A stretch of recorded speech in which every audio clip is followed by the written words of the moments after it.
तो काम जारी है। और अभी जो मैंने लोगों से सुन लिया कि हमें मज़ीद मशीनरी की ज़रूरत है या मज़ीद और चीज़ चाहिए, तो इंशाअल्लाह ताला वो हम सारे मिलकर उनको मुहैया करेंगे।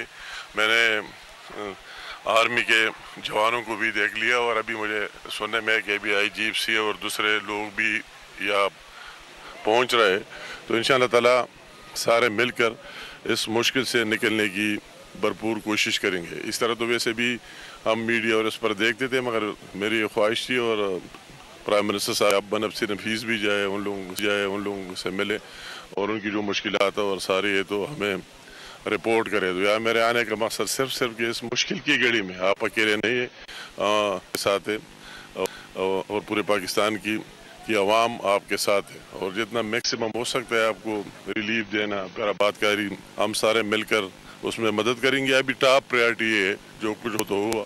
अभी जो डेड बॉडी जिस जगह हम खड़े, या मैं इन कौम के लोगों को भी दाद देना चाहता हूँ, जो मेरे साथ ये लोग मिल गए और जिस तरह सारे लगे हुए हैं उनको भी दाद देना चाहता हूँ कि वही सारे लगे हुए।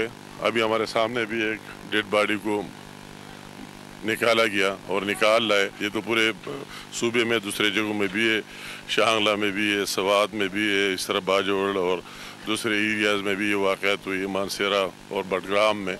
मगर यार जो मैंने देख लिया, ये मैंने तारीख़ में मेरा तो इन के साथ बहुत राबिता डिज़ास्टर्स के साथ रहा।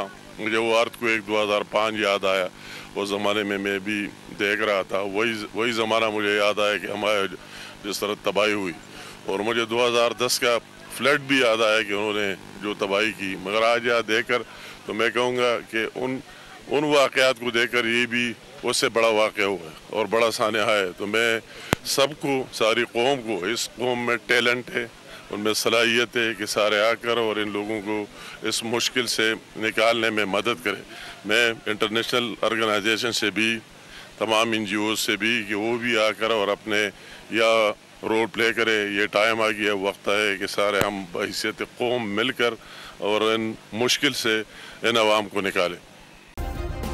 सब्सक्राइब करें और बेल दबाएं ताकि कोई खबर रह न जाए।